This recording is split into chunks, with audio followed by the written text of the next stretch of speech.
की औरत पार्ट 3। मीना का घर ठीक से ही चल रहा था। मतलब अब सास और बहू दोनों कमा रही थी, खुद की जिंदगी जी रही थी, मिलजुल कर रह रही थी। लेकिन कहते हैं ना, दुख के दिन नहीं टीके तो सुख के दिन कैसे।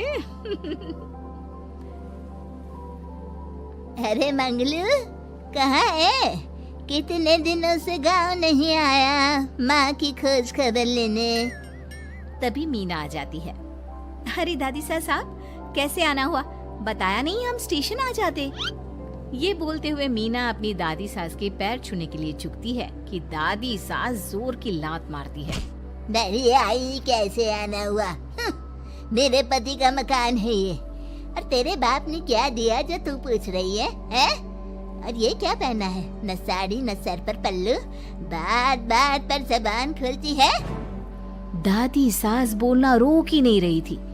मीना को गुस्सा आने ही वाला होता है कि उसकी सास आ जाती है। क्या बात है मीना, कौन चिल्ला रहा है? मैं हूँ मंगलू की दुल्हन। बहुत चपर चपर कर रही है ये मीना बहू।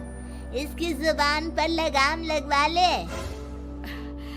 मम्मी जी, मेरी बहू है, घोड़ा थोड़ी ना है जो लगाम लगवा दूं।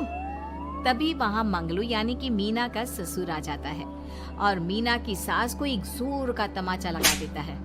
वाह, जुम्मा 2 दिन हुए नहीं कमाना शुरू किए, मेरी माँ के सामने होशियार बन रही है। मैंने बुलाया है माँ को। ये रहेंगी तो कम से कम इस घर की औरतें औकात में रहेगी। अरे जब से कमा रही है सर पर चढ़कर नाच रही है। चिंता ना कर मंगलू, मैं आ गई हूँ ना। दोनों को लाइन में लगा कर रखूंगी। दोनों बहू ने मेरे मंगलू की जिंदगी खराब कर रखी है। तभी वहाँ पोता यानी कि मीना का पति आ जाता है। पोता जो कि दादी का दीवाना था। दादी मुझे क्यों नहीं बताया कि आप आने वाले हैं? मैं गांव आ जाता कार लेकर आपको लेने। अरे तू तो जानता ही है, कार में बैठ नहीं पाती। पता नहीं बहुत दिनों से लग रहा था कि तू और मंगलू परेशान है। आज मन नहीं माना तो आ ही गई मैं। देख यहाँ आकर पता लग रहा है। क्या पता लग रहा है दादी? यहाँ तो सब ठीक है, किसी को कोई परेशानी नहीं है। क्यों माँ, क्यों मीना, क्या हो गया? इन दोनों को क्यों परेशानी होगी? इन लोगों ने तो परेशान करके रखा है।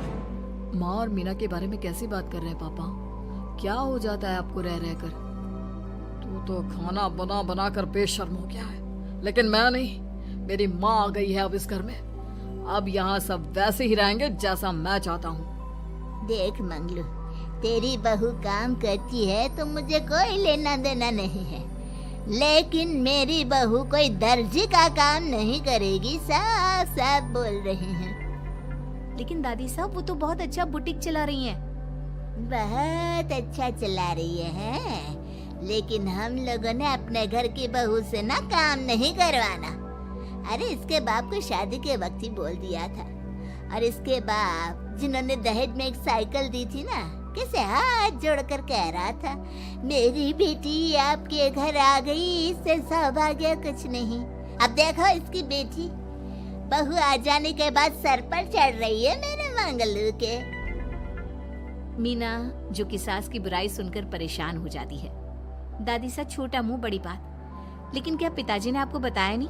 सासू माँ ने अपने पैसे से ससुर जी के जन्मदिन में कार दी थी। ससुर जी इतने साल से स्कूटर से जाते थे, अब कार से जाते हैं। क्यों ससुर जी, बताया नहीं आपने? क्यों रे मंगलू, कार ले ली तूने? मुझे तो तू पैसे भी नहीं भेज रहा। 2 महीने से कैसे कैसे दिन काट रही थी और तू यहाँ कार से घूम रहा है। आप भी सासू माँ को अपने बैंक अकाउंट की डिटेल दे दीजिए दादी साहब, वो डाल दिया करेंगी पैसे आपके अकाउंट में। क्यों सासू माँ? मंगलू यानी कि मीना का ससुर, जिसने अपनी माँ को गांव से सिर्फ अपनी बीवी को लगाम लगाने के लिए बुलाया था, ये सब देखकर जोर से चिल्लाता है। मीना बहू, चलो दादी सास आई है, ये नहीं कि खाने पीने का इंतजाम करे। अरे माँ, तू भी किन लोगों की बात में आ रही है? चल मेरे साथ मेरे कमरे में चल। ससुर अपनी माँ को लेकर कमरे में चला जाता है और दोनों बैठकर वैसे ही पंचायत शुरू कर देते हैं, जैसे कोई बहू अपनी माँ से सास की बुराई कर रही हो। देख मंगलू, गलती तो तेरी ही है जो तूने घर की जनानियों को काम के लिए बाहर निकाला। दूसरे तेरे पापा को देखा था, कभी मुझसे फालतू बोलते। अरे मरते दम तक तेरा बाप मेरी मुट्ठी में रहा है, यही सिखाया था मैंने तुझे। क्या बोलूं माँ, जब से ये मीना बहू घर आई है ना, इसने घर का सारा इतिहास भूगोल बदल कर रख दिया है। उस तितली से तो मैं बाद में निपटूंगी, पहले तेरी वाली को तो ठीक कर दूं। अरे बहू क्या आ गई, खुद को टाटा अंबानी समझने लगी है। माँ देख, जो भी हो, इस बात को याद रखना कि हमारे घर की परंपरा क्या है। औरतों का औकात में रहना जरूरी है। अरे बहू के साथ मिलकर माँ ये बहुत उड़ती रहती है। बेटा देख, गलती तो तेरी भी है, क्यों तूने इसे काम करने की छूट दी। मारना भी कम कर दिया है तूने इसे, वरना पहले आती थी तो बहू का कोई ना कोई हिस्सा सूजा हुआ या काला ही दिखता था। देखकर तसल्ली मिलती थी कि तूने कंट्रोल कर रखा है। इस बार तो काला और सूजा छोड़, अच्छी खासी चमकती दिख रही है ये। अब क्या बताऊं माँ, गलती तो हो गई है। हाँ, वो कार देखकर पिघल गया होगा ना तू। अरे बेटा, औरतों को मुट्ठी में रखा कर। शान की साइकिल ज्यादा अच्छी कुत्ता बनकर कार चलाने से, समझा। मीना का ससुर अपनी माँ की बात को सुन रहा था। बस माँ, जो गलती हो गई मिट्टी डाल उस पर। अब बस तू ना घर पहले जैसा करके जाना। ये सब ना बहू का किया धरा है, समझी। मतलब बहू को ठीक करना है तो बहू को लगाम लगाना होगा। ठीक है। दोनों माँ बेटा बातें करके सो जाते हैं। सोने के बाद अगली सुबह मंगलू की बीवी यानी कि मीना की सास, माँ जी उठिए, ये लीजिए गर्म पानी और ये दादुन। चलिए तो याद रहा तुझे, वरना मैंने तो सोचा था कि बहू के चक्कर में पागल ही हो गई होगी बिल्कुल। अरे बहू के चक्कर में पागल होने का क्या मतलब होता है माँ जी। उसने मुझे मेरे पैरों पर खड़ा होना सिखाया है। मैं तो कहती हूँ उसके जैसी मेरी बेटी होती ना तो शायद मैं बहुत पहले जीवन का मतलब समझ चुकी होती। तो दादी सास को समझ में आ जाता है कि सारा मामला मीना पर जाकर ही ठीक होगा।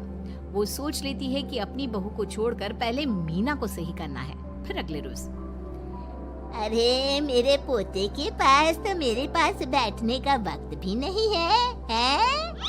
अरे कैसी बात करती है दादी, तेरे लिए तो मैं नौकरी भी छोड़ दूं। नौकरी नहीं, तू ना बीवी छोड़ दे, खुश हो जाऊंगी मैं। नीरज हैरान हो जाता है कि उसने तो मजाक किया था। दादी ये क्या बोल रही है?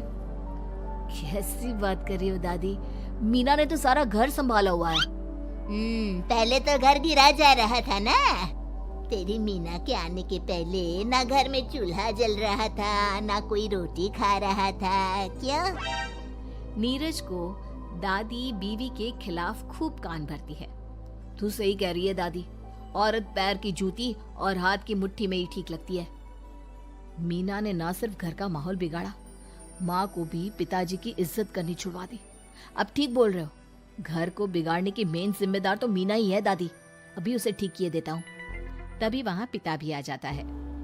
देख बेटा, तो रोटी कम खाना मंजूर, लेकिन इन औरतों के आगे झुकना मंजूर नहीं। तेरी दादी ने घर की परंपरा बनाकर रखी, मजाल कि मेरा बाप मेरी माँ के सामने कुछ कह लेता। पर पापा एक बात पूछनी थी। रहने बेटा, तू ना कंफ्यूज है जीवन में, तू ना कंट्रोल कर पाएगा अपनी जनानी को। मंगलू, मेरी तो टिकट ही करा दे गाँव की। तुम लोगों के घर तो मर्दों की कोई इज्जत ही ना है, और ये मेरे घर की परंपरा ना है। मैं चली। अरे ना ना दादी, मैं तो बस देख अब मैं कैसे कंट्रोल करता हूँ इसे कल।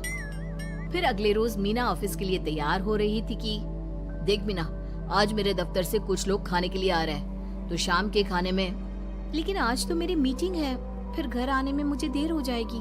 तो मैं क्या करूं? बोला ना शाम को खाना बनाना है तो बनाना है, समझी। मीना को पति की बात अजीब लगती है, पर वो दादी सास के सामने कोई भी ड्रामा क्रिएट करना नहीं चाहती थी।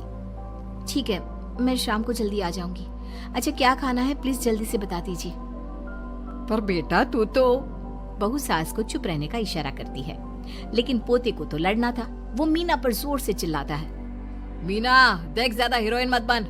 आज ऑफिस जा रही है तो जा, लेकिन सुन, तुरंत रिजाइन देकर घर आ जाना। ना मुझे तेरी कमाई चाहिए, ना ही तेरी नसीहत। आज से घर में वही होगा जो मैं चाहूंगा, समझी? अरे कैसे लैंग्वेज बोल रहे हो? ये तुम्हारी बोली नहीं है। कौन सिखा रहा है तुम्हें? तभी दादी सास आ जाती है। क्या बोलना चाह रही है बहू? मैं मुन्ने के कान भर रही हूँ, हैं?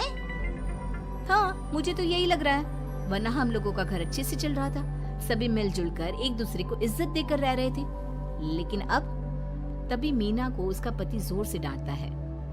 सास बेटी बहू की लड़ाई को बर्दाश्त नहीं कर पाती।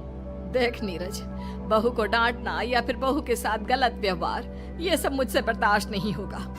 वाह रे वाह, सारी जिंदगी जो पति की डांट और मार खाती रही, अब बहू को थोड़ी सी डांट क्या पड़ी, गुस्सा आ गया। हाँ माँ, क्या हो गया? मैंने तो मीना को कहा कि देख नीरज, मेरी बहू को कुछ नहीं कहेगा तू। ये माँ ही होती है जो अपने बेटे को औरतों की इज्जत करना सिखाती है, लेकिन कोई औरत अपने बेटे से बहू को मारना या डांटना सिखाए तो ये शर्म की बात है। मैं नहीं चाहती कि तू औरतों की इज्जत ना करे, जबकि मैं खुद एक औरत हूँ। दादी सास बहू की बात सुनकर शर्म से सर नीचे कर लेती है। सच कहा सासू माँ, एक रानी ही अपने बेटे को राजकुमार की तरह पालती है, जो दूसरी औरतों का सम्मान करे। काश दादी सास भी पिताजी को अच्छे संस्कार दे पाती। मीना की बात सुनकर दादी सास उन लोगों से माफी मांगती है। मैं समझ गई बहू, औरतों की बेइज्जती करने को घर की परंपरा समझती थी, झूठी शान समझती थी। वो सब गलत है। औरतों की इज्जत से घर में माँ लक्ष्मी और सरस्वती का वास होता है। मुझे माफ कर दो।